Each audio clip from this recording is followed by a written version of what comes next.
Friends, मेरा नाम परिवेश नागर है और आज हम बात करने वाले हैं कि हमारे प्रोडक्ट्स को यूज़ करने का सही तरीका क्या है। बहुत सारे लोग हमारे प्रोडक्ट्स को वेलनेस सप्लीमेंट्स के तौर पे यूज़ करते हैं, वो स्वस्थ हैं और इन प्रोडक्ट्स को यूज़ करते हैं ताकि वो स्वस्थ रहें, ताकि उनको बीमारी ना हो, बीमारी उनके उनको जल्दी से जल्दी ना पकड़े। और कुछ ऐसे लोग हैं जो कि ऑलरेडी बीमार पड़ चुके हैं और वो हमारे प्रोडक्ट्स को इस्तेमाल करते हैं ताकि हमारे प्रोडक्ट के न्यूट्रिशनल बेनिफिट्स उनको मिल सके और उनका शरीर जो है वो पहले जैसा वापस तंदुरुस्त हो सके। तो इम्यूनिटी सिस्टम को सपोर्ट करने के लिए वो हमारे सप्लीमेंट्स लेते हैं ताकि फिर से वो स्वस्थ होने की तरफ अग्रसर हो जाए। लेकिन आगे बढ़ने से पहले मैं आपको ये बताना चाहूँगा कि हमारे प्रोडक्ट्स बीमारी की दवा नहीं है। हमारा बीमारी से, उपचार से, इलाज से, किसी भी तरह के ट्रीटमेंट से, डायग्नोसिस से कोई भी लेना-देना नहीं है। हम न्यूट्रिशनल सप्लीमेंट्स बनाते हैं। हम बनाते हैं न्यूट्रिशन, और न्यूट्रिशन से दवाई का या बीमारी का कोई भी लेना-देना नहीं है। ठीक है? तो फ्रेंड्स, हम समझने की कोशिश करेंगे कि अलग-अलग सप्लीमेंट्स जो हम लेते हैं, उसको लेने का सही तरीका क्या है? और मान लीजिए अगर किसी को बीमारी ऑलरेडी हो गई है, तो वो हमें रिपोर्ट्स भेजते हैं और कहते हैं, सर ये रिपोर्ट देखकर बताइए कि कोई भी मतलब इनको क्या देना है और इनको कैसे देना है।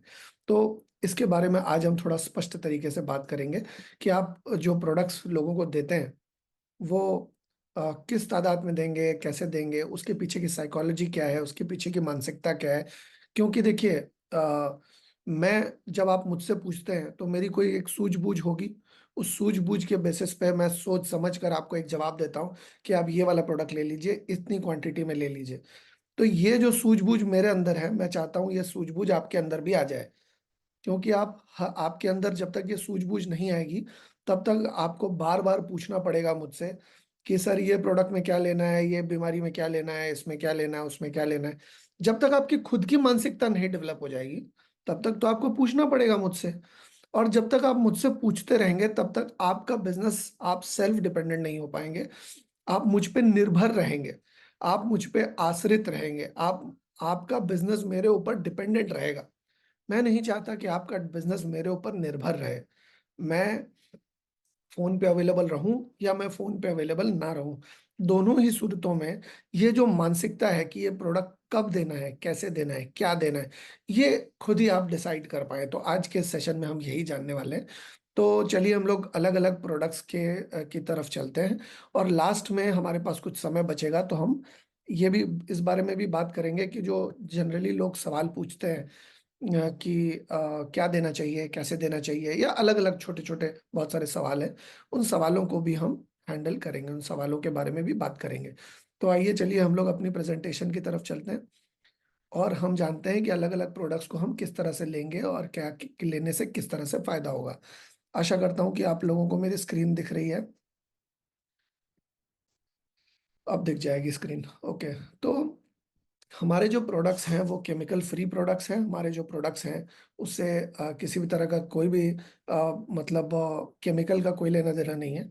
इसी वजह से हमारे प्रोडक्ट्स वो खुराक हैं, वो आप देखिए कि हर किसी को खुराक की ज़रूरत पड़ती है। जब वो बीमार पड़ते हैं तो खुराक का ख़ास ख़्याल रखते हैं। जब कोई माताएँ-बहनें जब प्रेग्नेंट होती हैं तो अपनी खुराक का ख़ास ख़्याल रखती हैं। जब कोई मतलब छोटे बच्चे का भी खुराक का ख़ास ख़्याल रखा जाता है। जब कोई बॉडी बिल्डिंग करते हैं तो उनकी खुराक का ख़ास ख़्याल रखा जाता है। जब कोई मान लीजिए बॉडी बिल्डिंग के साथ-साथ अगर कोई अ, मतलब पढ़ाई-लिखाई कर रहे हैं तो उनकी खुराक का ख़ास ख़्याल रखा जाता है। यहाँ तक कि अगर कोई पालतू जानवर अगर घर में पालते हैं तो उसकी खुराक का भी ख़ास ख़्याल रखते हैं। है ना? अगर कोई तोता पालते हैं तो उनको पिज़्ज़ा नहीं खिलाते, उसको मिर्च ही खिलाते हैं। है ना? तो इसी तरह से आपको भी शरीर को चलाने के लिए खुराक की ज़रूरत है। आपको कुछ विटामिन्स, कुछ मिनरल्स की, कुछ अमाइनो एसिड्स की और कुछ फाइटो न्यूट्रिएंट्स की आपको ज़रूरत है, जो कि हमें अपने खाने से मिलनी चाहिए। लेकिन क्योंकि वो हमें खाने के ज़रिए नहीं मिल पाती, इसकी वजह से उसकी भरपाई करने के लिए हमें कुछ एडिशनल सोर्स ऐड करना पड़ता है। क्यों नहीं मिल पाती? क्योंकि आजकल हमें खाना, सब्ज़ी और फल पचाना चाहिए। खाना, सब्ज़ी और फल खाना चाहिए। लेकिन इन्हीं तीनों चीज़ों के माध्यम से हम खाते हैं insecticide, pesticide, urea, potash, lead, chlorine, chemical, herbicide, इस तरह की चीज़ें खाते हैं। तो खाने में जो चीज़ें होनी चाहिए वो तो होती ही नहीं है। और अगर कोई नॉन-वेज खाते हैं तो आप देखते हैं तरह-तरह के इंजेक्शन जानवरों को लगाया जाता है ताकि उनका शरीर ज़रूरत से पहले बड़ा हो जाए। तो ये तो खाने के मामले में हाइट ऑफ नेग्लिजेंस है। और जब खाने को पका कर खाते हैं तो बहुत सारे विटामिन्स ऐसे होते हैं जो गर्मी पाकर मर जाते हैं। वो विटामिन्स, आप मान लीजिए अगर फल का रस निकाल कर अगर आप उसको उबाल कर पिएँ फल के रस को, तो उसके अंदर जो विटामिन्स हैं, उसके अंदर जो मिनरल्स हैं, वो सारे आत्महत्या कर देंगे। आप देखिए कि चाय को भी जब आप उबालते हैं तो चाय में सबसे इम्पोर्टेंट इंग्रेडिएंट चाय है, चाय की पत्ती है। लेकिन उबालने के बाद चाय की पत्ती को फेंक देते हैं, क्योंकि उबालने के बाद चाय की पत्ती में जो भी कुछ था, वो सारा का सारा पानी में आ चुका है, चाय के लिक्विड में आ चुका है। इसकी वजह से चाय की पत्ती को फेंक देते हैं। ठीक उसी तरह से जब आप खाने को उबालते हैं या आँच में सेंकते हैं, तो आँच में सेंकने के बाद खाने के अंदर जो गुणवत्ता है, खाने के अंदर जो बेनिफिट्स है, खाने के अंदर जो न्यूट्रिशन है, पोषण है, विटामिन्स हैं, मिनरल्स हैं, अमाइनो एसिड्स हैं, वो सारे के सारे बहुत हद तक आत्महत्या, एक तो वैसे ही नहीं था उसमें। दूसरी बात, वो ऑलरेडी आत्महत्या कर लेते हैं, जो न्यूट्रिशन है। और आत्महत्या करने की वजह से आपके शरीर के अंदर कुछ भी नहीं पहुँच पाता। लगभग ना के बराबर कुछ भी पहुँच नहीं पाता, जिसकी वजह से एक अभाव रह जाता है और ये अभाव एक रोग का रूप ले लेता है। तो आपको ये जो प्रोडक्ट्स हैं जब आप किसी को भी दे रहे हैं, तो आप सबसे पहले ये समझ लीजिए कि उनको प्रॉब्लम क्या है और प्रॉब्लम क्यों है। जैसे आपको मैं उदाहरण देता हूँ कि मान लीजिए अगर कोई छोटा बच्चा है, नवजात शिशु है, कोई 6 महीने का है, कोई 4 महीने का है या 2-3 महीने का है। अगर वो बहुत ज़ोर-ज़ोर से रो रहा है, तो उसके कई कारण हो सकते हैं। जब तक माँ को पता नहीं चलेगा कि बच्चा रो क्यों रहा है, तब तक माँ उसको चुप नहीं करा पाएगी। हो सकता है कि उसे भूख लगी हो सकता है कि उसने सूसू या पॉटी कर दी है, या हो सकता है उसे ठंड लग रही हो सकता है उसे गर्मी लग रही हो, कुछ भी हो सकता है ना? हो सकता है उसे नींद आ रही हो। माँ को ये बात पता चल जाती है कि बच्चे को किस चीज़ की ज़रूरत है। क्यों? क्योंकि माँ उसको देख रही है, ऑब्ज़र्व कर रही है और उसके हाव-भाव से, बच्चे के हाव-भाव से माँ को पता चल जाता है कि बच्चे को किस चीज़ की ज़रूरत है, या बच्चे बच्चे को भूख लगी है, या उसको उसकी नैपी चेंज करने की ज़रूरत है, उसके डायपर चेंज करने की ज़रूरत है, माँ को पता होता है। ठीक उसी तरह से हमारे सिस्टम को भी पता होता है कि हमें कब किस चीज़ की ज़रूरत है, लेकिन विडंबना ये है कि हम अपने सिस्टम की बात सुनते नहीं या नज़रअंदाज कर देते हैं, जिसकी वजह से लंबे समय में हमें दिक्कत आती है। आज हमारे सिस्टम को भी खुराक की ज़रूरत है, हमारे शरीर को भी पोषण की ज़रूरत है, लेकिन जाने-अनजाने में हम कभी-कभी समझ ही नहीं पाते कि प्रॉब्लम है कहाँ? और जब तक आप प्रॉब्लम समझ नहीं पाएँगे, तब तक आप प्रॉब्लम को निवारण तो बहुत दूर की बात है, आप उसको कुछ भी नहीं कर पाएँगे। मूल तौर पे 5 कारण होते हैं प्रॉब्लम्स के। ये मैं आपको बहुत ही संक्षिप्त में बताता हूँ। किसी भी प्रॉब्लम के शरीर में होने के ये 5 ही कारण होते हैं।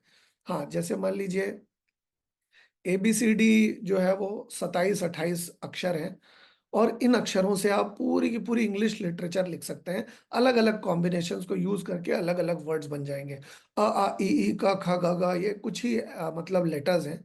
लेकिन इन लेटर्स को अलग-अलग कॉम्बिनेशन में मिला के आप अलग-अलग शब्द बना सकते हैं और एक पूरी वर्णमाला जो है वो आप पूरे शब्दकोश जो है वो ये 4 मतलब ये जो कुछ इ, ई, क, ख, ग, घ से ही बना हुआ है। ठीक उसी तरह से आपके शरीर में चाहे जो भी प्रॉब्लम हो, उसका कारण मूल 5 ही है। ये 5 ही कारण हैं, 5 से 6 कारण हैं जो कि आपके शरीर में इन 5 जो भी प्रॉब्लम होती है, जितनी भी समस्या है धरती में, इस ब्रह्मांड में शरीर से रिलेटेड जितनी भी समस्या है, ये 5 कारणों से ही जन्म लेती है। इसके जन्मदाता 5 ही हैं। जैसे हमारे जो जितनी भी नदियाँ हैं, ज़्यादातर नदियाँ इंडिया में वो मतलब हिमालय से जन्म लेती हैं। चाहे वो इंडस की बात करें, चाहे वो ब्रह्मपुत्र की बात करें, वो गंगा की बात करें या जो भी बड़ी-बड़ी नदियाँ हैं, वो किसी न किसी पहाड़ की गोद से ही जन्म लेती हैं। आप नर्मदा की भी बात करें तो नर्मदा भी किसी न किसी पहाड़ से ही जन्म लेती हैं। तो आप देखिए कि जितनी भी फिर आगे बढ़ के वो बहुत सारी अलग-अलग डिस्ट्रीब्यूटरीज़ और ट्रिब्यूटरीज़ में बदल जाती है, अलग-अलग उसके शाखाएँ बदल जाती हैं। लेकिन मूल जो है, वो पर्वत से ही आ रहा है, उसका जो आविर्भाव है, उसका जो स्टार्टिंग पॉइंट है, उसका जो मतलब बिगिनिंग पॉइंट है, उसका जो जन्म है, वो एक ही जगह से हो रहा है, वो पहाड़ है। अलग-अलग जगह के अलग-अलग पहाड़ हो सकते हैं, ग्लेशियर्स हो सकते हैं। तो वैसे ही आपके शरीर के अंदर जितनी भी तरह की समस्या हो, जो भी समस्या हो, चाहे जो समस्या हो, वो इन 5 कारणों से ही जन्म लेती है। पहला क्या है जी? पहला है आपकी लाइफ़स्टाइल में गड़बड़ी होना। जिस समय खाना चाहिए उस समय खाते नहीं, जिस समय सोना चाहिए उस समय सोते नहीं, जिस समय जो काम करना चाहिए उस समय वो नहीं करते और जब जो काम नहीं करना चाहिए उसी समय उस काम को करते हैं। जिसकी वजह से क्या होता है, एक असंतुलन पैदा होता है और जैसे एक मतलब साइकिल के स्टैंड में आपने देखा होगा 1, 2, 3, 4 ऐसे साइकिलें खड़ी होती हैं और एक साइकिल को अगर तबीयत से धक्का देंगे, तो सारी साइकिलें एक के बाद एक करके गिर जाती है, जिसको डोमिनो इफ़ेक्ट भी कहते हैं। तो ये जो चीज़ है, ये जो डोमिनो इफ़ेक्ट है, वो लाइफ़स्टाइल के बिगड़ने की वजह से होता है। आपको जो खाना खाना चाहिए वो नहीं खाते, जो नहीं खाना चाहिए वो खाते हैं। जिस तादाद में खाना चाहिए उस तादाद में नहीं खाते, जिस तादाद में नहीं खाना चाहिए उस तादाद में खाते हैं। सुबह भारी खाना चाहिए तो आप सुबह भारी नहीं खाते, लंबे समय तक भूखे पेट रहते हैं और रात को भारी पेट खा लेते हैं, तो इसकी वजह से एक असंतुलन डेवलप होता है। किसी को ये संतुलन सप्ताह भर में दिक्कत देता है, किसी को 1 महीने में, किसी को 1 साल में, किसी को 10 साल में। तो हर किसी का सिस्टम अलग-अलग है। तो ये लाइफ़स्टाइल का बिगड़ना पहला कारण है आपकी प्रॉब्लम का। अब वो कम बिगड़ेगी तो देर से प्रॉब्लम होगी, अगर ज़्यादा बिगड़ जाएगी तो मतलब जल्दी प्रॉब्लम शुरू हो जाएगी आपके। दूसरा कारण है, आपको कारण को समझना ज़रूरी है कभी भी, किसी भी प्रॉब्लम की तह तक जाना ज़रूरी है, किसी भी प्रॉब्लम की जड़ तक जाना ज़रूरी है, क्योंकि जब तक प्रॉब्लम की जड़ तक नहीं चले जाते, तब तक आपको समस्या नहीं समझ में आएगी। आप मिस्टर इंडिया को कभी भी नहीं पकड़ सकते, क्योंकि मिस्टर इंडिया को आप देख ही नहीं सकते, तो पकड़ेंगे कैसे? तो जब तक आपको समझ ही में नहीं आएगा शरीर के अंदर चल क्या रहा है, शरीर के अंदर जो हुआ वो क्यों हुआ, तो जब तक क्यों हुआ नहीं समझ में आएगा तब तक करना क्या है ये नहीं निर्धारित कर पाएँगे। आपने देखा होगा बहुत सारे लोग रिपोर्ट लेकर घूमते रहते हैं, अरे रिपोर्ट तो हमारी ठीक है, डॉक्टर पकड़ ही नहीं पा रहा है हमें प्रॉब्लम क्या है। तो आपको सबसे पहले पकड़ना पड़ेगा कि प्रॉब्लम है कहाँ, है ना? जब तक आपको ये नहीं पता चलेगा कि प्रॉब्लम कहाँ है, तब तक आप निवारण नहीं कर पाएँगे। निवारण तो छोड़िए आप उसको एड्रेस ही नहीं कर पाएँगे, है ना?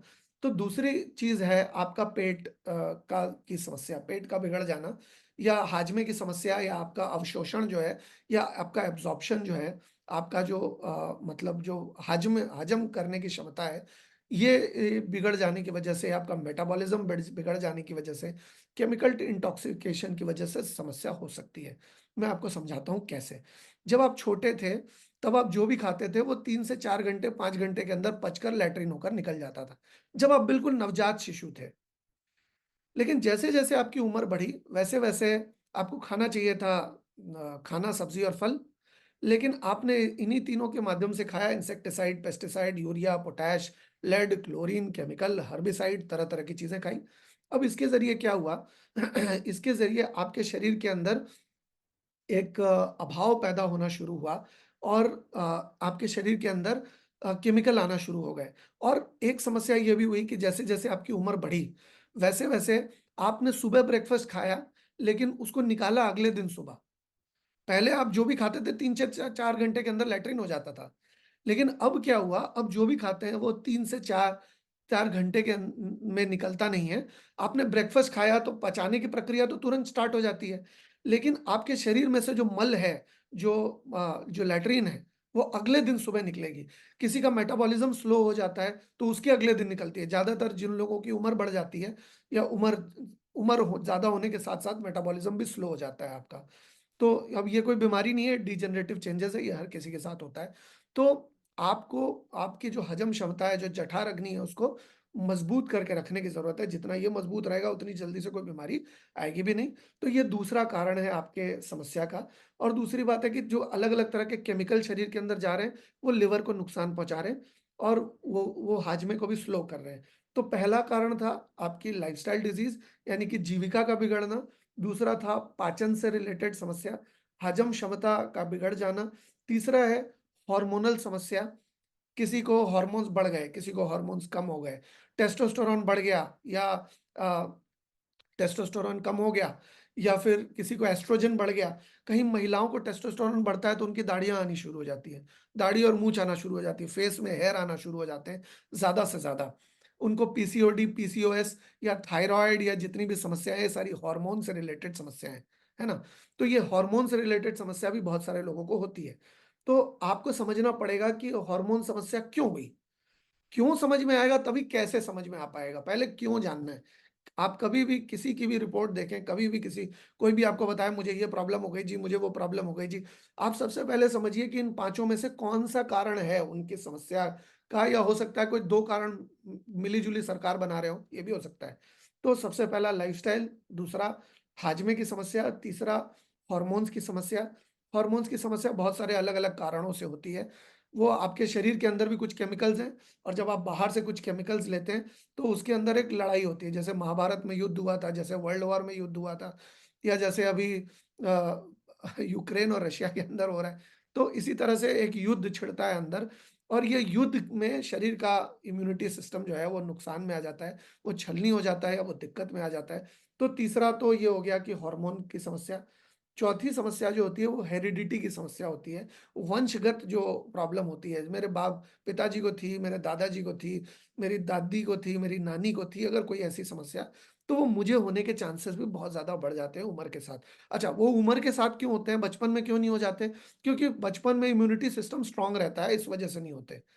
यानी कि अगर हमारे उम्र बढ़ने के साथ भी अगर हम इम्यूनिटी सिस्टम को स्ट्रॉन्ग रखें, तो बहुत लंबे समय तक वो प्रॉब्लम हमें दस्तक नहीं दे पाएगी।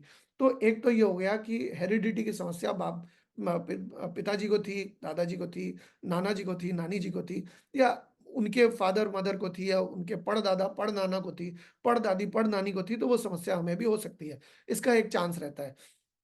5वीं जो चीज़ है वो इन्फेक्शन है। इन्फेक्शन किसी को भी हो सकता है, वो पानी से हो सकता है, वो मतलब गलत तरह का खाना खाने से इन्फेक्शन हो सकता है। ऐसे अलग-अलग तरह के किसी को वायरल इन्फेक्शन हो जाता है, वो तो को बुखार आ जाता है, किसी को बैक्टीरियल इन्फेक्शन हो जाता है, किसी को फंगल इन्फेक्शन हो जाता है। ऐसे अलग-अलग तरीके के बहुत सारे इन्फेक्शंस होते हैं। तो ये जैसे कोविड-19 था, वो भी एक तरह का वायरल इन्फेक्शन था, ठीक है? किसी को सर्दी-जुकाम होता है, तो वो भी वायरल इन्फेक्शन होता है।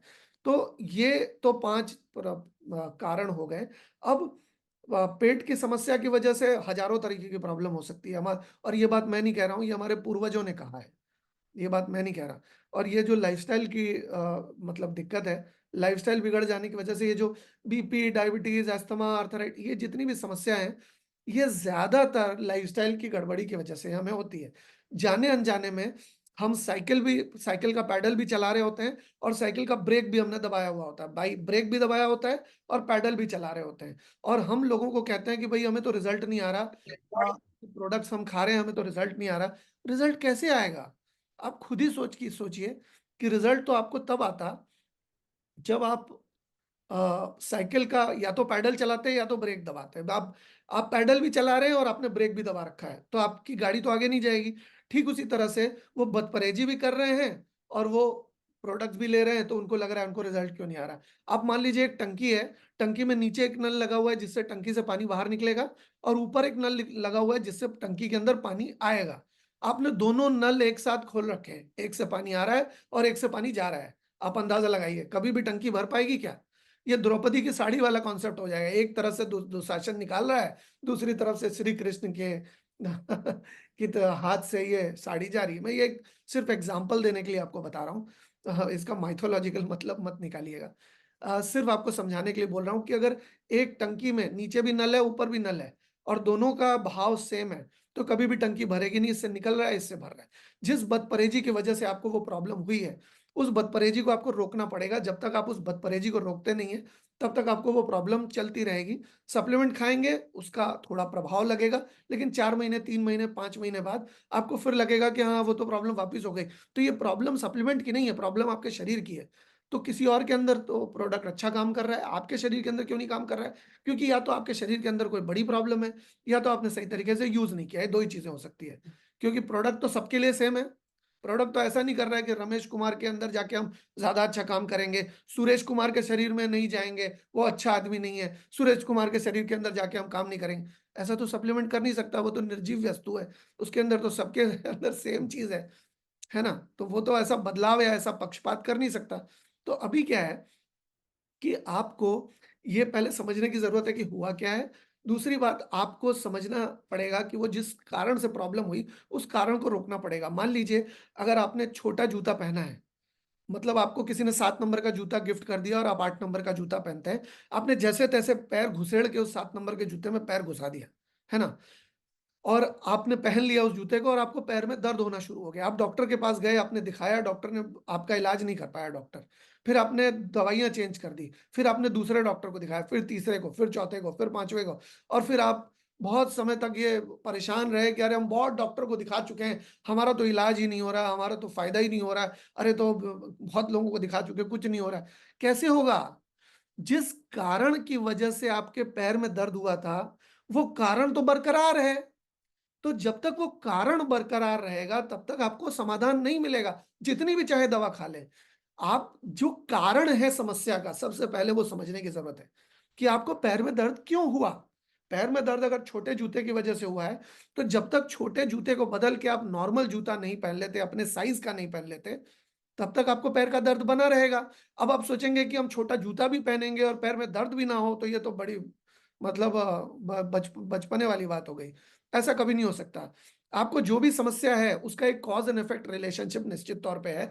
किसी न किसी कारण से हुआ है। हमारे पृथ्वी पे, हमारे ब्रह्मांड में बिना कारण के कुछ होता ही नहीं है। Everything has a cause and effect relationship. किसी न किसी कारण से तो हुआ होगा। आपको वो कारण पहले जानने की ज़रूरत है, सोचने की ज़रूरत है। आप जब लोगों को बताते हैं कि हम हेल्थ कंसल्टेंट हैं, हम हेल्थ एक्सपर्ट हैं, तो हेल्थ एक्सपर्ट को कुछ बुनियादी बेसिक चीज़ें तो जानने की ज़रूरत है और आपका कॉमन सेंस से सोचने की ज़रूरत है। आपको बहुत सारी चीज़ें आपका कॉमन सेंस ही बता देगा। आप सोचिए कि ये क्यों हुआ हो सकता है।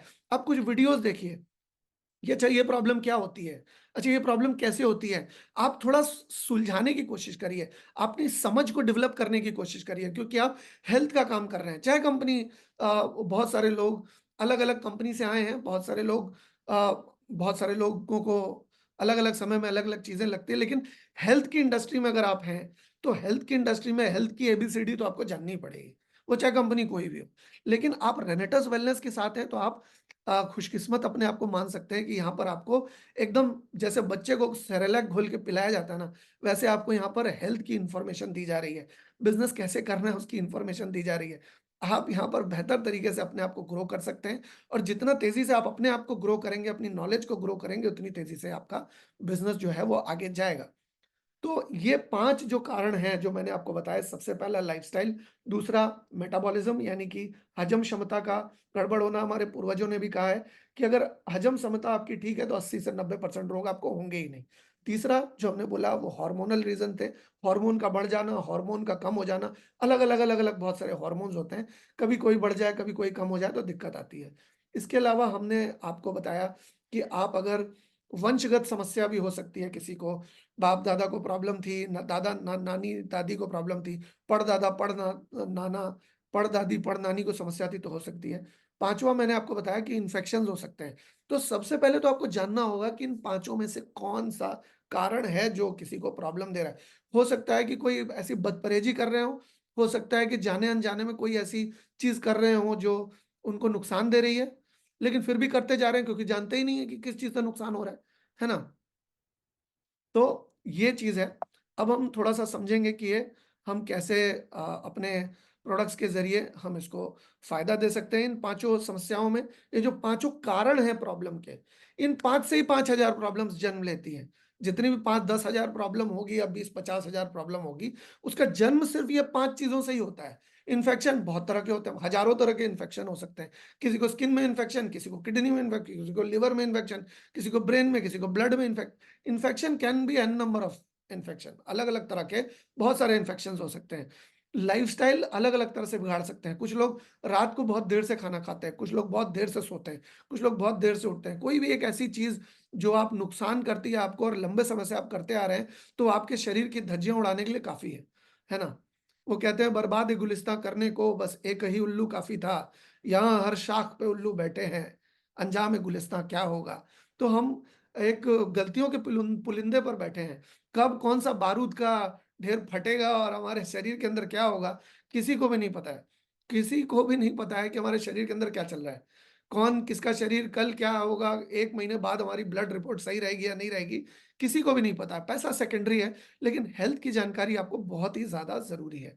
तो आइए हम लोग थोड़ा जानते हैं कि किस-किस प्रोडक्ट से हम क्या-क्या कर सकते हैं। रेनेटस नोवा इन पाँचों चीज़ों को रेनेटस नोवा एक तरह से एड्रेस कर सकता है, ठीक है? कैसे?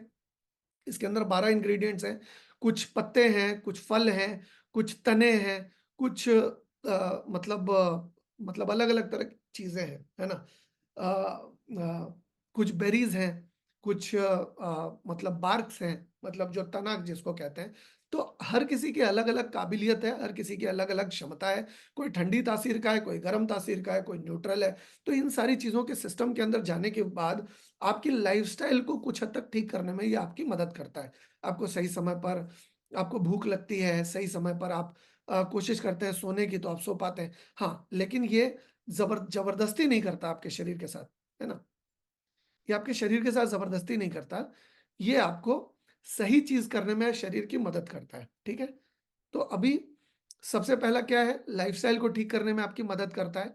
दूसरा आपके हाजमे को बेहतर करने में आपकी मदद करता है। तीसरा ये आपके सिस्टम के अंदर जो कह लीजिए हार्मोनल इम्बैलेंस हो गया है, उस हार्मोनल इम्बैलेंस को बैलेंस करने में आपकी मदद करता है। ये आपके हेरिडिटी से होने वाली समस्या को की रोकथाम करता है। जैसा कि मैंने आपको बताया कि हेरिडिटी की समस्या अगर इतनी तगड़ी थी तो बचपन में ही हो जानी चाहिए थी। लेकिन एक उम्र होने के बाद क्यों होती है, बचपन में क्यों नहीं होती? क्योंकि बचपन में या एक उम्र तक हमारी इम्यूनिटी अच्छी होती है। तो जब तक इम्यूनिटी अच्छी होगी तब तक आपका कुछ भी नहीं बिगाड़ पाएगी आपकी हेरिडिटी वाली समस्या। लेकिन जैसे-जैसे आपका शरीर कमज़ोर होगा जो कि उम्र के साथ होता ही है, तो आपको धीरे-धीरे वो प्रॉब्लम अपने चपेट में लेना शुरू कर देगी। तो आपका काम ये है कि अगर आप इम्यूनिटी सिस्टम को एकदम वज्र की तरह मजबूत रखेंगे, एकदम चट्टान की तरह, तो आपको वो हेरिडिटी वाली समस्या हो सकता है हो ही ना। इसके बाद अगर कोई इन्फेक्शन है, वो कोई बोल के तो आएगा नहीं, कोई टेलीग्राम या पहले से कोई मैसेज तो करेगा नहीं कि हम इन्फेक्शन होने वाले हैं। तो आपको अपने अब जैसे मान लीजिए आप बहुत सारे लोग क्या करते हैं कि वो नोवा भी लेते हैं, इम्यूज़ैन भी लेते हैं और एसी एकदम तेज़ चला के सो जाते हैं या बिल्कुल ठंडा पानी पी लेते हैं या वो मतलब पानी में भीग जाते हैं और भीगते ही एसी में आ जाते हैं। तो आपको प्रोडक्ट सपोर्ट तो करेगा आपकी इम्यूनिटी को, लेकिन ये ऐसा नहीं है कि आप अपने आप को आग में कूद जाएँगे तो जलेंगे नहीं, ऐसा नहीं होता। वो बोले, "अरे! हम तो प्रोडक्ट खा रहे थे, हम आग में कूद गए तो हमारा शरीर जल गया। बताइए प्रोडक्ट तो काम ही नहीं कर रहा है। हम तो आग में कूदे तो जलना तो नहीं चाहिए था हमारा शरीर। हम तो नोवा लेते हैं, हम तो रेनेटस का प्रोडक्ट लेते हैं, हमारा शरीर तो जलना नहीं चाहिए।" तो ऐसा नहीं होता है। अगर आप अपने शरीर की आहुति दे देंगे, अगर आप अपने अपने आप को बदपरहेज़ी करेंगे मतलब बिल्कुल गीले बदन में आप एसी में आ जाएँगे, पानी में भीगा रहेगा आपका शरीर, ठंडा पानी पी लेंगे, खाना ठीक से खाएँगे नहीं, तो आपको प्रोडक्ट लेते हुए भी असुविधा हो सकती है। क्यों? क्योंकि आप बदपरहेज़ी ज़्यादा कर रहे हैं। आप मतलब मान लीजिए इम्यूनिटी सिस्टम को ₹10 दे रहे हैं और खर्च ₹100 कर रहे हैं। तो एक ना एक दिन तो बैंक बैलेंस खाली होगा ही। तो आप को नॉर्मल देखभाल भी करनी है। कभी भी किसी भी प्रॉब्लम को आपको हराना है, किसी भी शारीरिक समस्या को अपने शरीर से दूर करना है, तो आप उसको घेर लीजिए। कभी भी किसी समस्या को घेर लीजिए। आपने सुना होगा वो हिंदी पिक्चर में होता था कि पुलिस ने आपको चारों तरफ से घेर लिया है। वैसे ही आप जब प्रॉब्लम को चारों तरफ से घेर लेंगे, तो आपकी समस्या बहुत हद तक वहीं सॉल्व हो जाएगी। कैसे घेर सकते हैं? आप कुछ 4-5 चीज़ें कर सकते हैं।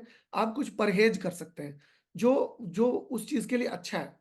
मान लीजिए जो भी आपको समस्या है, कुछ भी हो सकती है वो, उस समस्या से रिलेटेड जो परहेज़ है, वो परहेज़ करिए। इसके अलावा आप अच्छा डाइट फ़ॉलो कीजिए, अच्छा लाइफ़स्टाइल फ़ॉलो कीजिए, कुछ एक्सरसाइज़ेज़ करिए। एक्सरसाइज़ेज़ करने के साथ-साथ कुछ अगर देसी नुस्खे भी हैं, वो भी अपनाइए और साथ में सप्लीमेंट्स भी लीजिए। ये 4, 5, 6 चीज़ें जब आप साथ में करते हैं ना, तो आप वो जो प्रॉब्लम है आपके शरीर में, उस प्रॉब्लम को पूरी तरह से घेर लेते हैं और जब मतलब तीनों चारों चीज़ों का प्रभाव जब उस प्रॉब्लम के ऊपर पड़ता है तो वो प्रॉब्लम भाग खड़ी होती है आपके शरीर से। तो आप कभी भी सिर्फ़ सप्लीमेंट के भरोसे मत रहें। सप्लीमेंट का शाब्दिक अर्थ ही यही है कि वो सहायक है, वो हेल्पर है, सारा काम उसने नहीं करना। आपके शरीर में भी बहुत सारा काम आप नॉर्मली कर सकते हैं। आप सारा का सारा आप मान लीजिए कि अगर कोई मतलब कोई बहुत हट्टा-कट्टा आदमी है और उसके ऊपर हम 200, 500, 1000, 2000 केजी का वज़न उसके ऊपर लाद दें, तो एक लेवल के बाद तो वो तो गिर जाएगा ना, वो उठा नहीं पाएगा। तो आपके सप्लीमेंट जो हैं बहुत मज़बूत हैं, लेकिन उसके ऊपर बदपरहेज़ी भी आप करते हैं, लाइफ़स्टाइल भी बिगाड़ देते हैं अपनी। आप सोचते हैं कि सप्लीमेंट खा रहे हैं तो हमें तो कुछ हो ही नहीं सकता, हम तो मीठा खाएँगे, हम तो बदपरहेज़ी करेंगे, हम तो रात को खाना खाएँगे, हम तो तेल मसाले वाला खाना खाएँगे। बहुत सारे लोग ऐसे करते हैं कि हम तो सप्लीमेंट खा रहे हैं, हमें क्या हो सकता है? हम तो जो जी चाहे खाएँगे, ऐसा नहीं होता फ्रेंड्स। अगर आपने कोई अगर मतलब बिल्डिंग बनाई है, बिल्डिंग बनाने के समय आप ढलाई करते हैं, मतलब सीमेंट से पक्की जो छत करते हैं, तो सीमेंट पहले डालते हैं और बाँस से सपोर्ट करते हैं या फ्लेंच से सपोर्ट करते हैं उसको। और आप जिस दिन आपने ढलाई की है, उसी दिन आप सीमेंट उसी दिन आप बाँस का सपोर्ट हटाते नहीं हैं। आप 15 दिन, 20 दिन सीमेंट के सूखने का इंतज़ार करते हैं।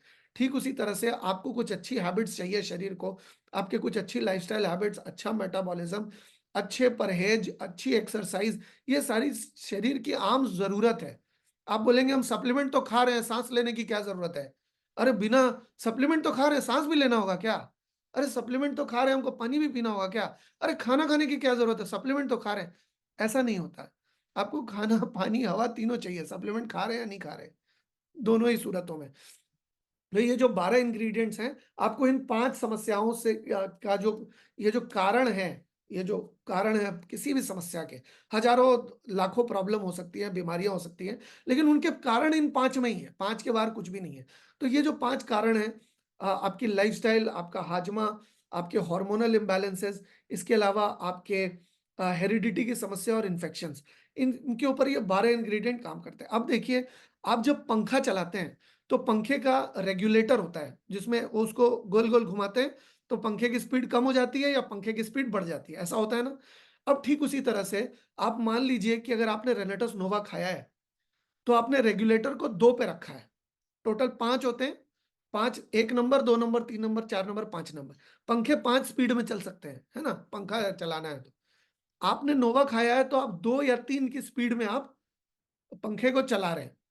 लेकिन अगर आप 5 की स्पीड में चलाना चाहते हैं, तो आप उसके साथ-साथ इम्यूज़ैन भी ले सकते हैं। उसके साथ-साथ आप इम्यूज़ैन के साथ-साथ ज़ैनप्रो ले सकते हैं, काढ़ायु ले सकते हैं, आप हरिद्रा ले सकते हैं। ये मोटे-मोटे यही 4-5 सप्लीमेंट्स हैं हमारे पास। निद्रा तो सिर्फ़ नींद वाले लोगों को देना है, जिनको नींद की समस्या है या नींद की असुविधा है, जल्दी नहीं आती नींद, अच्छी नहीं आती, क्वालिटी नहीं आती, उनको देंगे। स्वस्थ जो लोग हैं, उनको भी दे सकते हैं, कोई दिक्कत नहीं है। लेकिन अमूमन आप किसी को निद्रा देंगे नहीं, क्योंकि उसका नाम ही निद्रा है, तो उसको सप्लीमेंट की लिस्ट से एक बार के लिए तो हटा दीजिए आप। क्योंकि आपको अगर किसी को रैंडम कोई प्रॉब्लम हुई है, तो उसको निद्रा देने तो जाएँगे नहीं। ये 4-5 प्रोडक्ट में से कोई देंगे। अब 5 प्रोडक्ट में भी अगर हमें नहीं समझ में आया कि देना क्या है, तो फिर कैसे चलेगा? आप सोचिए कि प्रॉब्लम कम है, अब मान लीजिए आपको अगर ठंड कम लग रही है, आपको गर्मी कम लग रही है, तो आप 3 नंबर पे भी पंखा चला सकते हैं। गर्मी ज़्यादा लग रही है तो आप 4 नंबर या 5 नंबर पे भी पंखा चला सकते हैं, ठीक? इस वजह से अगर आपको प्रॉब्लम कम है तो आप नोवा दे दीजिए, प्रॉब्लम ज़्यादा है तो नोवा और इम्यूज़न दोनों दे दीजिए, क्योंकि आपको 5 नंबर पे पंखा चलाना होगा, गर्मी ज़्यादा लग रही है। समझ में आ रहा है? गर्मी कम है तो कम पंखा चलाना है, गर्मी ज़्यादा है तो ज़्यादा पंखा चलाना है, ठीक है? बड़ी स्वाभाविक सी बात है। अगर समस्या छोटी है तो सिर्फ़ नोवा दे दीजिए, समस्या बड़ी है तो नोवा और इम्यूज़न दोनों देना पड़ेगा। बड़ी कॉमन सेंस वाली बात है, इसमें कोई भी अच्छा, मान लीजिए किसी को देना है और वो 13 साल से कम है तो नोवा तो दे ही नहीं सकते। अगर मान लीजिए कोई प्रेग्नेंट महिला है तो नोवा तो दे ही नहीं सकते। अगर मान लीजिए कोई अगर ब्रेस्ट फीडिंग मदर है तो उसको तो नोवा दे ही नहीं सकते, तो बचा क्या? सिर्फ इम्यूजैन बचा, क्योंकि जो प्रेग्नेंट लेडी है या जो ब्रेस्ट फीडिंग मदर है या 13 साल के नीचे बच्चे को तो आप प्रोटीन पाउडर भी नहीं दे सकते, ज़ैंप्रो भी नहीं दे सकते, है ना? काढ़ायु दे के कोई विशेष फायदा होगा नहीं, क्योंकि वो तो काढ़ा है ना? वो तो काढ़ा है, वो तो आपके रेस्पिरेटरी ट्रैक के लिए है। अगर किसी को कोई इन्फेक्शन हो गया गले का या फेफड़े का या साइनस का, तब तो आप वो दें, समझ में आता है। किसी को सर्दी लगती है जल्दी या ऐसी कोई समस्या है तो आप उनको काढ़ायु दे सकते हैं। लेकिन अदरवाइज़ तो काढ़ायु का कोई रोल ही नहीं है। ठीक। अब आप देखिए कि ये जो 12 इंग्रीडिएंट्स हैं वो सारी पूरे बॉडी के ऊपर काम करता है। ऐसा कभी भी नहीं होता कि कोई सप्लीमेंट सिर्फ़ और सिर्फ़ आपके बाईं पैर की दाईं उँगली पे काम करेगा, ऐसा नहीं होता है। कोई भी न्यूट्रिशन शरीर में जा रहा है तो पूरे शरीर के ऊपर काम करता है वो। एंटीऑक्सीडेंट प्रभाव, उसके अंदर जो भी गुणवत्ता है वो पूरे शरीर को लगता है। ऐसा तो नहीं कि आप काजू बादाम पिस्ता खाएँगे तो सिर्फ़ आपका ये वाला हाथ का बॉडी बनेगा, ये हाथ कमज़ोर रह जाएगा, ऐसा नहीं, पूरे शरीर में लगता है। आप कोई भी अच्छी चीज़ खाएँगे पूरे शरीर में लगेगा, ऐसा नहीं कि सिर्फ़ एक शरीर के एक हिस्से में लगेगा, है ना? तो ये आप समझ के चलिए कि ये जो 5 कारण है, 5 कारण से लड़ने के लिए ये इसमें शक्ति तो है, लेकिन आपने स पंखा जो है 2 या 3 नंबर पे चला रखा है। यानी कि अगर कम आपको गर्मी कम लग रही है तो कम में चल जाएगा पंखा और आपको गर्मी समाप्त हो जाएगी। आपको जो थोड़ी बहुत गर्मी लग रही है, तो 2 नंबर या 3 नंबर पावर के पंखे में आपका काम चल जाएगा। प्रॉब्लम ज़्यादा है, समस्या ज़्यादा है तो इम्यूज़न भी दीजिए, समस्या ज़्यादा है, काढ़ायु भी दे सकते हैं, समस्या ज़्यादा है, हरिद्रा भी दे सकते हैं। ज़्यादा समस्या है, ज़्यादा प्रोडक्ट, कम समस्या है, कम प्रोडक्ट। ज़्यादा समस्या है, ज़्यादा डोज़, कम समस्या है, कम डोज़। उम्र ज़्यादा है, तो ज़्यादा डोज़, उम्र कम है, तो कम डोज़। ठीक है? और हर प्रोडक्ट के अंदर लिखा हुआ है कि कितना-कितना लेना है, कैसे-कैसे लेना है। तो इसमें कोई बहुत बड़ी बात नहीं है। अच्छा, अब बहुत सारे लोग पूछते हैं कि भई पहले लेना है या बाद में लेना है? ये भी आपको क्लियर कर देते हैं, आगे बढ़ने से पहले। वो ये है कि आप कभी भी देखेंगे कि अगर आपका पेट, मान लीजिए आपने खाना खा लिया, आप उसके बाद अगर आपका पेट गड़बड़ है, तो पेट गड़बड़ होने की स्थिति में आप अगर खाना खाने के बाद सप्लीमेंट खा रहे हैं तो आपका पेट साफ नहीं हो पाएगा। क्यों? क्योंकि जब प्रोडक्ट जाएगा अंदर पेट को साफ करने के लिए, तो देखेगा वहाँ तो मेला लगा है, वहाँ तो बहुत सारी भीड़ है, तो उस भीड़ में वो अपना सफाई वाला काम कर नहीं पाएगा। आप देखिए कि अगर आपके घर में बहुत सारे लोग आए हुए हों, तो आप झाड़ू-पोछा नहीं लगा पाएँगे, क्योंकि आपके घर में 20-50 लोग खड़े हुए हैं, तो आप फर्श पे झाड़ू लगाने के लिए उनको इधर-उधर हिलाना-डुलाना पड़ेगा और फिर आप साफ कर देंगे, उसके बाद वो अगर वहाँ पर जूता-चप्पल पहन के अगर चलना शुरू करेंगे, तो फिर गंदा हो जाएगा, है ना? इस वजह से लोगों के रहते हुए आप झाड़ू-पोछा कर नहीं पाएँगे। तो मान लीजिए आँतों को आपको साफ करना है और आँतों में ऑलरेडी खाना आपने भेज दिया, तो खाना रहते हुए तो सफाई का काम ठ सही तरीके से हो नहीं पाएगा। तो अगर किसी को पेट की समस्या है, तो उसको प्रोडक्ट पहले दे सकते हैं, खास करके नोवा पहले दे सकते हैं। अगर पेट की समस्या नहीं है, तो खाने के बाद दीजिए। कुछ लोग पूछते हैं कितना पानी पीना है, वो जितनी मर्ज़ी आए उतना पानी पी लीजिए, पानी प्रोडक्ट थोड़ी है हमारा। हमारा अच्छा, कुछ लोग बोलते हैं गुनगुना पानी पीना है कि नॉर्मल पानी पीना है। शरीर के अंदर जाने के बाद तो पानी वैसे भी शरीर के तापमान के अनुसार ढल जाएगा। आप जब नॉर्मल पानी पिएँगे तो शरीर का तापमान तो अंदर का गर्म है। आप देखिए थर्मामीटर जब आप मुँह के अंदर लगाते हैं तो तापमान ज़्यादा आता है। थर्मामीटर बगल में लगाते हैं तो तापमान कम आता है। क्योंकि शरीर के अंदर तापमान ज़्यादा होता है। इस वजह से अगर आप नॉर्मल पानी भी पिएँगे तो अंदर जाके तो वो गर्म ही हो जाएगा। इस वजह से आप नॉर्मल पानी भी पिएँगे तो अच्छा है। ठंडा-गरम के चक्कर में मत पड़िए, ठीक है? अच्छा, नोवा हो गया। आप अगर कम उम्र है, 13, 14, 15 उम्र है, एक सुबह एक शाम लीजिए। खाना खाने के बाद, अगर पेट की समस्या है तो खाना खाने के पहले ले सकते हैं। अ, और एक सुबह एक शाम लीजिए अगर अगर कम उम्र है तो। अगर उम्र ज़्यादा है, तो 2 सुबह 2 शाम ले सकते हैं। ये आपके वज़न के अनुपात में भी डिफ़र करेगा। अगर किसी का वज़न 70-80 या उससे ज़्यादा है तो 4 लीजिए। अगर किसी का वज़न 50 के आस-पास है तो 3 भी ले सकते हैं। अगर किसी का वज़न 40 या उससे कम है तो 2 काफ़ी है।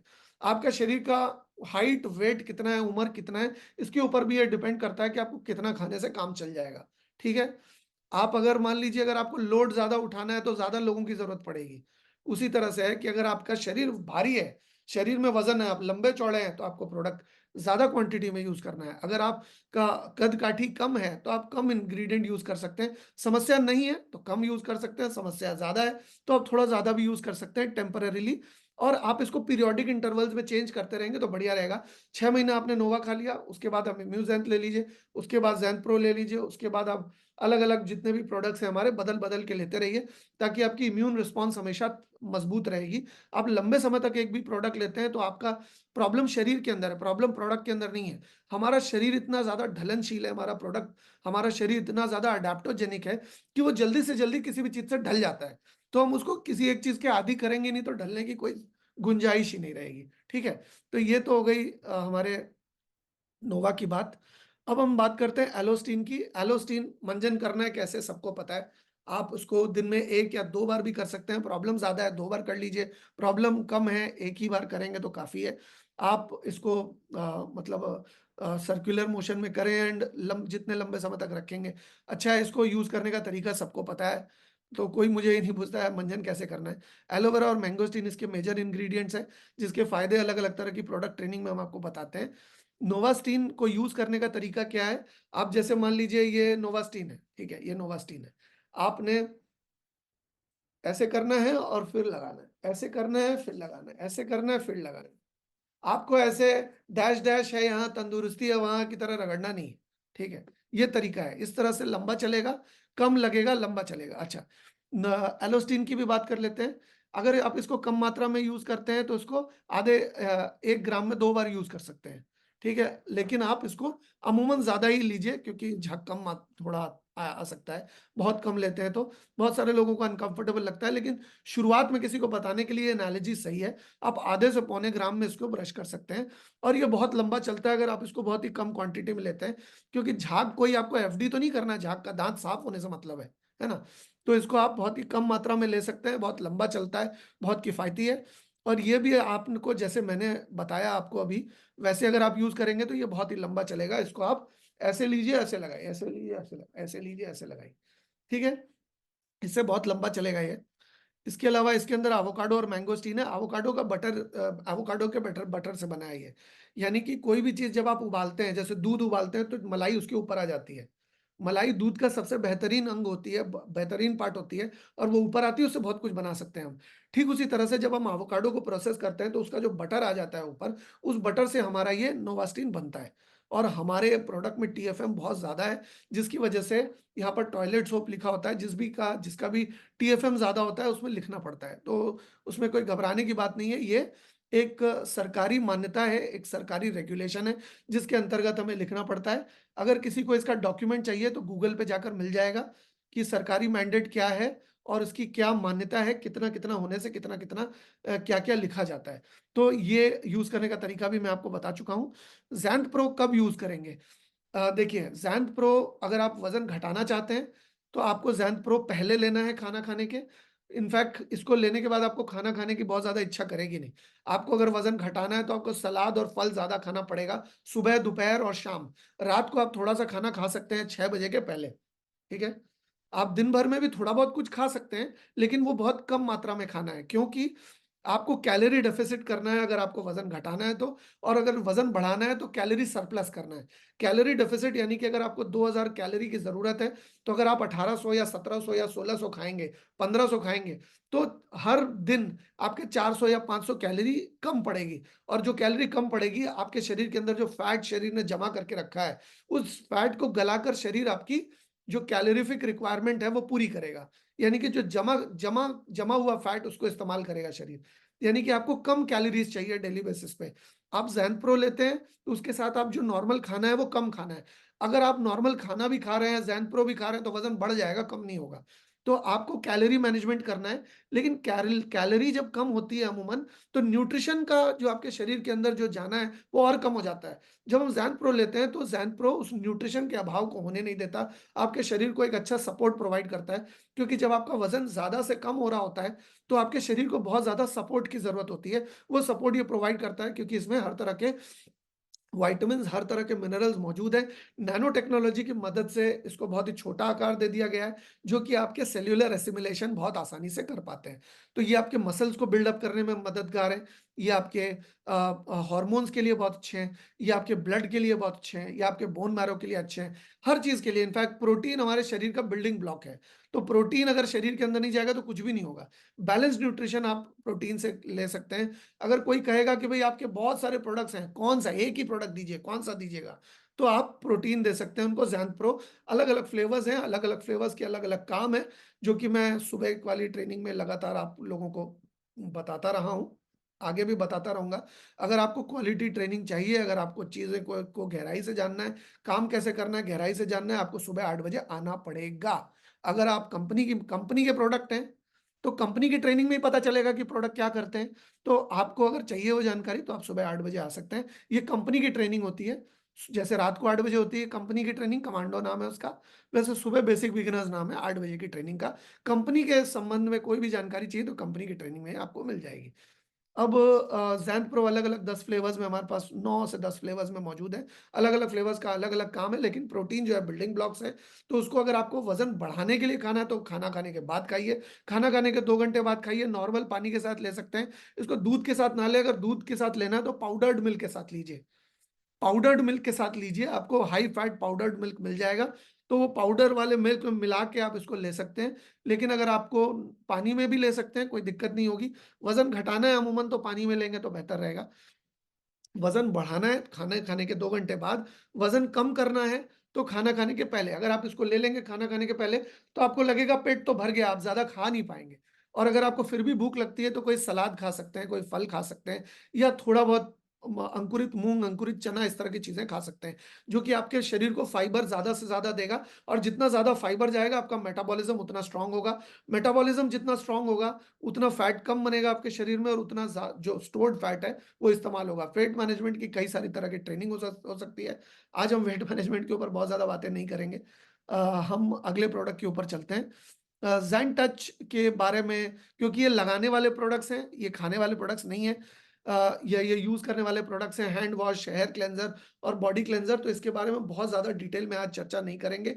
ये बहुत ही कॉन्सन्ट्रेटेड है, बहुत कॉस्ट इफ़ेक्टिव है। आप इसको लोफा यूज़ करके आप सिर पे भी लोफा यूज़ करके लगा सकते हैं। आप बॉडी क्लेंज़र भी लोफा यूज़ कर सकते हैं। हैंड वॉश में बहुत ही कम लगता है और बहुत अच्छा लंबा चलता है। ये बहुत ही किफ़ायती और बहुत ही बेहतर क्वालिटी मटेरियल है। बहुत ही क्वालिटी प्रोडक्ट है। काढ़ाई कब यूज़ करना है? जब आपको गले में खराश हो, कोई भी दिक्कत हो या फिर अदरवाइज़ भी आप यूज़ कर सकते हैं। लेकिन इसकी तासीर थोड़ी गरम की तरफ है, इसकी वजह से आप इसको दिन में 2 से 3 बार से ज़्यादा ना लें। और आप इसको अगर ले रहे हैं तो आपको 3 से साढ़े 3 लीटर या उससे ज़्यादा पानी पीने की ज़रूरत है। इसके अंदर बहुत सारे नेचुरल इंग्रीडिएंट्स को लेने का क्या तरीका है? इसको लेने का तरीका ये है कि आप सुबह नाश्ते के साथ ले सकते हैं या नाश्ते के बाद ले सकते हैं इसको। यानी कि इसको खाली पेट नहीं लेना है, इसको कुछ खाने के बाद ही लेना है, बेस्ट तरीका यही है। और कुछ खाने के साथ-साथ ले सकते हैं या खाने के बाद ले सकते हैं। और इसके अंदर जो इंग्रीडिएंट्स हैं आपके फेफड़े को बेहतर करेंगे, आपके जो एयर पाइप है, आपकी विंड पाइप है, उसको एलर्जी से दूर रखेंगे। आपका जो मुँह है, आपका जो नाक है, उसको भी एलर्जी से दूर रखेंगे। किसी को साइनस या ब्रोंकाइटिस या अस्थमा इस तरह की जो भी समस्या है, उनको राहत प्रदान करेंगे, हालाँकि कोई दवाई नहीं है। और इसको लेने का सही तरीका यही है कि आप खाने के साथ या खाने के बाद इसको सही तरीके से इसको ले सकते हैं। इसके अलावा इम्यूज़ेंट को अगर देखें तो इम्यूज़ेंट को आप खाने के बाद लेंगे तो ज़्यादा बेहतर होगा। और अगर किसी को दिक्कत ज़्यादा है तो ब्रेकफ़ास्ट के 1 घंटे बाद ले सकते हैं। अगर किसी को समस्या कम है तो उसको लंच के बाद भी ले सकते हैं। अगर किन्हीं को बहुत ज़्यादा समस्या है या बहुत ज़्यादा दिक्कत है, तो ये 4-5 कारणों से ही होता है, मैंने जो आपको बताया। तो आप इसको आधा-आधा करके, आधा सुबह आधा सुबह ब्रेकफ़ास्ट के बाद और आधा शाम ढलते-ढलते 3-4 बजे, 5 बजे आप इनको इम्यूज़ेंट आसानी से दे सकते हैं। अब ये तो हमारी हो गई बात इन प्रोडक्ट्स के बारे में। अब हम जानते हैं कि हमारे जो दूसरे प्रोडक्ट्स हैं, वो किस तरह से काम करते हैं। ओके, तो we will know about this. जो नए प्रोडक्ट्स हमारे आए हैं, उसके बारे में भी थोड़ी चर्चा हम लोग करेंगे अब। थोड़ा-सा समय है, ये चर्चा हम लोग करते हैं। कि जो हमारे नए प्रोडक्ट्स आए हैं वो किस तरह से हम इस्तेमाल कर सकते हैं, उसके क्या फ़ायदे ले सकते हैं। फेस वॉश अभी नहीं आया है, लंबा समय लगेगा फेस वॉश आने में। फेस स्क्रब भी नहीं आया है अभी, फेस टोनर अगर आ जाता है, जल्दी आ जाएगा। तो फेस टोनर को इस्तेमाल करने का बेस्ट तरीका क्या है कि आप पहले क्लेंजिंग कर लेंगे चेहरे की। अब क्लेंजिंग आप किस तरह से, किस चीज़ से करेंगे? आप या तो हमारा जो नोवास्टीन है, नोवास्टीन से आप चेहरे को अच्छी तरह से साफ कर सकते हैं। और नोवास्टीन से साफ करने के बाद आप टोनर का व्यवहार कर सकते हैं। आप कभी भी गंदे चेहरे पर टोनर का इस्तेमाल मत करें, क्योंकि टोनर के अंदर बहुत छोटे, देखिए वैसे तो स्किन के अंदर कुछ भी नहीं जाता, लेकिन स्किन के दूसरे तीसरे लेयर तक पहुँचने की क्षमता टोनर में होती है। तो ये स्किन के लेयर्स के अंदर घुसता है और गंदगी को बाहर निकालता है और आपकी स्किन को लचीला बनाता है, आपकी स्किन की टाइटनिंग करता है। ये आपके स्किन का जो मतलब टेक्सचर है, मतलब झुर्रियाँ पड़ने नहीं देता। ये टोनिंग का काम करता है, ये आपकी स्किन का खिंचाव बरकरार रखता है, कोलेजन और इलास्टिन को सर्विस करने के काम आता है ये। तो इसको अगर आप यूज़ कर रहे हैं तो साफ चेहरे पर यूज़ करेंगे तो बेहतर रहेगा। आपका चेहरा साफ करके आप टोनर को आप अपवर्ड एंड आउटवर्ड मोशन में आप उसको कॉटन के साथ यूज़ कर सकते हैं, या आप इसको फिंगर टिप्स के साथ भी यूज़ कर सकते हैं। क्योंकि आप कभी भी अगर हाथ में ऐसे लेप लगा के करेंगे ना, तो ये आपकी बहुत सूखी हथेली होती है, तो यहाँ पर एब्ज़ॉर्ब हो जाएगा पूरा का पूरा माल और आपकी स्किन को कुछ नहीं मिलेगा। इस वजह से आप उसको जितना फिंगर टिप से इस्तेमाल करेंगे, उतना अच्छा रहेगा। और इसको अपवर्ड एंड आउटवर्ड मोशन में फैलाना है। और अपवर्ड एंड आउटवर्ड मोशन में फैलाने के बाद इसको थोड़ा-सा आपकी स्किन के ऊपर रहने देना है। उसके बाद आपको वेट टॉवल से आपको अपवर्ड एंड आउटवर्ड मोशन में इसको आप क्लियर भी कर सकते हैं। फेस सीरम की बात करें, आप फेस सीरम क्यों यूज़ करेंगे? सीरम बहुत ही पतला होता है। देखिए 3 कैटेगरी होती है, एक होता है क्रीम, एक होता है जेल और एक होता है सीरम। सीरम का जो बनावट है वो बहुत पतली होती है और सीरम डीप जो है वर्क के लिए होता है। जैसे मान लीजिए अगर किसी को पिगमेंटेशन हुई है, झाइयाँ हो गई हैं, तो ये बहुत अच्छा काम करेगा। अगर किसी को कील मुहासे और ऐसे बहुत ज़्यादा समस्या हो गई है, बहुत ज़्यादा डैमेज हो गई है स्किन, बहुत रफ लगती है, तो आप सीरम का इस्तेमाल कर सकते हैं। जब बहुत ज़्यादा प्रॉब्लम है तो सीरम का इस्तेमाल कर सकते हैं। अगर आपको कम प्रॉब्लम है तो आप फेस मॉइस्चराइज़र का इस्तेमाल कर सकते हैं। फेस मॉइस्चराइज़र आप देखिए बेसिकली 2 चीज़ें होती है, एक प्लम होता है, एक प्रून होता है। इसको लेकर आपके डिटेल में हम सेगमेंट वाइज़ प्रोडक्ट को डिवाइड करके ट्रेनिंग करेंगे, तब आपको डिटेल में बताएँगे कि एक होता है अंगूर, एक होती है किशमिश। किशमिश के अंदर से मतलब अंगूर से जब पानी निकल जाता है पूरा का पूरा, उसको सुखा दिया जाता है, उसके अंदर का जो लिक्विड है, वो जब बाहर आ जाता है, तो वो अंगूर बन जाता है। लेकिन जब उसके अंदर भरपूर मात्रा में अंदर लिक्विड होता है, तो वो अंगूर कहलाता है। ठीक उसी तरह से हमारे स्किन के अंदर भी मॉइस्चर है, हमारे स्किन के अंदर एक तरह का पानी है। ये जब बना बना रहता है स्किन के अंदर, तो हमारी स्किन जो है, लचीली, सॉफ्ट और बहुत मुलायम लगती है। लेकिन जब मॉइस्चर चला जाता है ज़्यादा से ज़्यादा मात्रा में, तो हमारी स्किन एकदम अंगूर की तरह लगने लगती है, झुर्रियाँ हो जाती हैं। तो आपको स्किन को भी खाना खिलाना है, स्किन को भी मॉइस्चर देना है, स्किन को भी न्यूट्रिशन देना है, तो वो मॉइस्चराइज़र के ज़रिए आप आसानी से दे सकते हैं। मॉइस्चराइज़र जिनकी स्किन बहुत ही ड्राई है या जिनकी स्किन बहुत रफ़ है, उनके लिए मॉइस्चराइज़र बहुत ही अच्छा प्रोडक्ट है। इसको लगाने का क्या तरीका है? इसको आप अपवर्ड एंड आउटवर्ड मोशन में पहले उँगलियों में ले लें, ऐसे 1, 2, 3, 4, 5 ऐसे लगा लें। 1, 2, 3, 4, 5 और फिर उसको फिंगर टिप्स से, उँगलियों के टिप्स से आपको अपवर्ड एंड आउटवर्ड मोशन में आप उसको फैलाएँगे।